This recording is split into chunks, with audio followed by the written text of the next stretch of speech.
गुरुवार को मुख्यमंत्री पद के लिए सर्बानंद सोनोवाल के नाम का ऐलान कर दिया गया। सर्बानंद सोनोवाल ने मुख्यमंत्री पद का उम्मीदवार बनाने के लिए प्रधानमंत्री को धन्यवाद दिया, बीजेपी को धन्यवाद दिया। साथ ही कहा कि उन्हें इस बात का पूरा भरोसा है कि असम में बीजेपी की ही जीत होगी।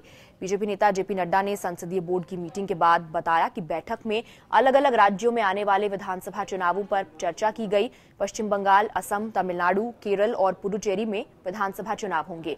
पिछले दिनों बिहार विधानसभा चुनाव में करारी हार के बाद आने वाले विधानसभा चुनाव में इस बार ये बीजेपी के लिए बहुत अहम है। बीजेपी काफी सतर्क भी है। बीजेपी मुख्यालय में हुई मीटिंग में पीएम नरेंद्र मोदी, पार्टी अध्यक्ष अमित शाह, इसके अलावा गृह मंत्री राजनाथ सिंह, विदेश मंत्री सुषमा स्वराज, वित्त मंत्री अरुण जेटली, नितिन गडकरी, वेंकैया नायडू, अनंत कुमार, थावरचंद गहलोत, रामलाल और शिवराज सिंह चौहान के अलावा जेपी नड्डा जैसे तमाम वरिष्ठ नेता मौजूद थे। ये फैसला प्रदेश नेतृत्व की अनदेखी करके और केंद्रीय नेताओं पर अधिक ध्यान देकर राज्य विधानसभा चुनाव लड़ने के पार्टी के परंपरागत तरीके में एक बहुत बड़ा रणनीतिक बदलाव दिखाता है।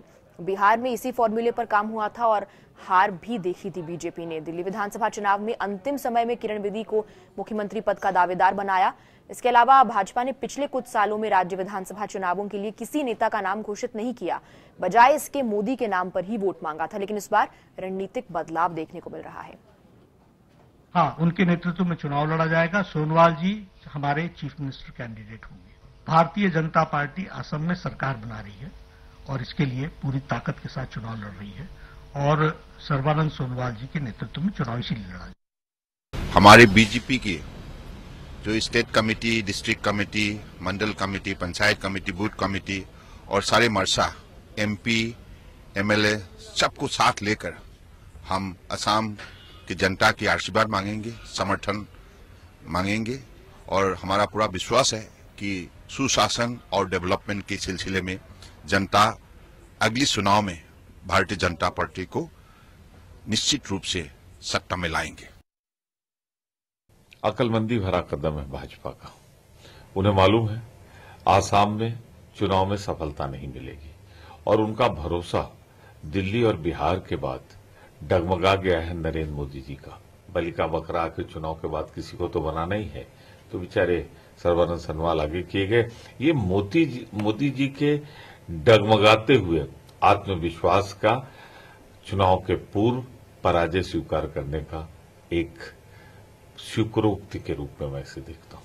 2001 से 2004 विधायक वो रहे। मोरन निर्वाचन क्षेत्र से असम विधानसभा के रूप में निर्वाचित। 2004 से 2004 में वो संसद सदस्य डिब्रूगढ़ निर्वाचन क्षेत्र से 14वीं लोकसभा के रूप में निर्वाचित हुए। 2005 में गृह मंत्रालय के सलाहकार समिति के सदस्य बनाए गए सर्बानंद सोनोवाल 2006 में वाणिज्य एवं उद्योग मंत्रालय की सलाहकार समिति के सदस्य वो बने। 2011 में बीजेपी में राष्ट्रीय कार्यकारिणी के सदस्य बनाए गए। 2011 में ही असम बीजेपी में महासचिव और राज्य प्रवक्ता के रूप में उनकी नियुक्ति की गई। 2012 में असम बीजेपी में प्रदेश अध्यक्ष बनाए गए। 2014 असम में 16वीं लोकसभा के चुनाव प्रमुख बनाए गए थे सर्बानंद सोनोवाल और संसद के सदस्य भी बने लखीमपुर निर्वाचन क्षेत्र से 16वीं लोकसभा में। और अब 2016 में उनका नाम घोषित कर दिया गया है। 2014 में उनको केंद्र में राज्य स्वतंत्र प्रभार मंत्री भी बनाया गया। तो फिलहाल बीजेपी ने उनके नाम का ऐलान कर दिया है असम में मुख्यमंत्री के पद के दावेदार के रूप में।